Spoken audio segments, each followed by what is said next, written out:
नमस्कार, आदाब। मेरा नाम है मोहम्मद नसीम खान और आप देख रहे हैं no nonsense with Naseem Khan. I just saw the trailer of human.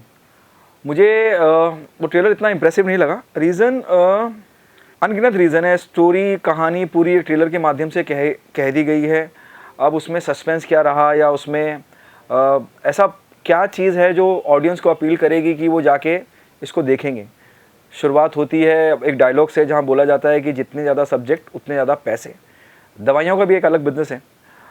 जब भी दवाई, कोई भी नई दवा, मेडिसिन आती है तो उसका पहले ट्रायल होता है और जहाँ तक मेरी जानकारी है ट्रायल जानवरों से शुरू होकर इंसानों तक पहुँचता है और यहाँ सीधा सीधा ट्रायल इंसानों पे दिखाया जा रहा है।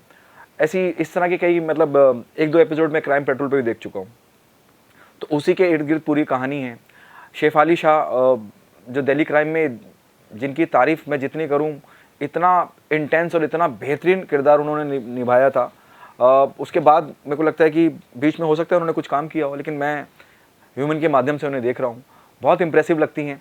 विशाल जेठवा का जो लुक है ट्रेलर के अंदर, वो मुझे मर्दानी 2 की याद दिलाता है और लगता है कि उस वही किरदार को उठा के और उसी लुक को उठा के यहाँ पेश कर दिया गया है। मुझे लगता है उनके लुक पे काम करना बहुत ज़रूरी था।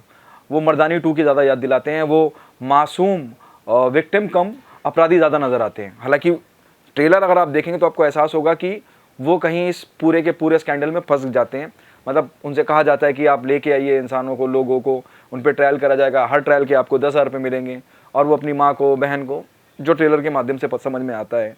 तो विशाल जेठवा मिसकास्ट तो मैं नहीं कहूँगा कि वो एक मिसकास्टिंग है, लेकिन मुझे ऐसा लगता है कि उनके लुक पे, ओवरऑल बॉडी स्ट्रक्चर पे काम करने की ज़रूरत थी। और शुरुआत में जो, जैसे मैंने कहा, जो डायलॉग आता है वो आपको बताएगा कि भोपाल या एमपी का कोई आदमी ऐसे ही बात करेगा, पैसे मिलेंगे।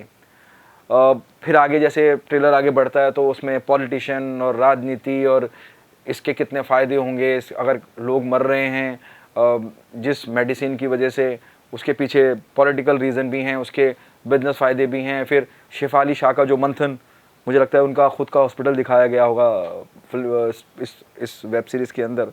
वो अपने उस ब्रांड को लेके बड़ी कंसर्न है। और एक्टिंग के लिहाज से पूरा ट्रेलर अगर देखें, शेफाली शाह है, कीर्ति कोलारी हैं, वो एक अलग किरदार निभाती नज़र आ रही हैं, राम कपूर हैं, आदित्य श्रीवास्तव हैं सीआईडी वाले, अनगिनत किरदार हैं।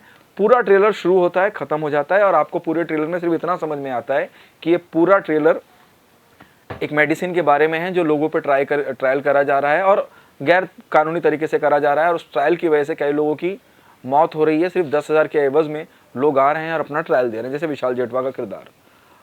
कुछ इतना ज़्यादा इंप्रेसिव लगता नहीं है कुछ कि अब इसके बाद क्या होगा या कैसे हुआ होगा या क्या वजह रही होगी। जैसे कुछ ट्रेलर आते हैं और आप पे एक छाप छोड़ जाते हैं, आपको लगता है कि यार कब मैं इसे देखूं। यहाँ पे ऐसा कुछ भी वो वाव फैक्टर नहीं है। ट्रेलर क्लोज होता है और शेफाली शाह घुटनों के बल बैठ के बहुत ज़ोर से चिल्ला रही हैं। देखिए, वो बेहतरीन एक्ट्रेस हैं, उन्हें किसी तारुफ की ज़रूरत नहीं है। एक्टिंग और स्टोरी लाइन इतनी ज़्यादा रिवेलिंग है कि कुछ बचता नहीं है, या फिर मैं ये कहूँगा कि कुछ छोड़ा नहीं है कि ऑडियंस हुक रहे, अटका रहे। मतलब मेरे हिसाब से मैं इस पूरे ट्रेलर को 5 में से सिर्फ 2 स्टार दे पाऊँगा और मैं उम्मीद करता हूँ कि आपको ये मेरा रिव्यू पसंद आया हो। फिलहाल के लिए इतना ही। अल्लाह हाफिज़।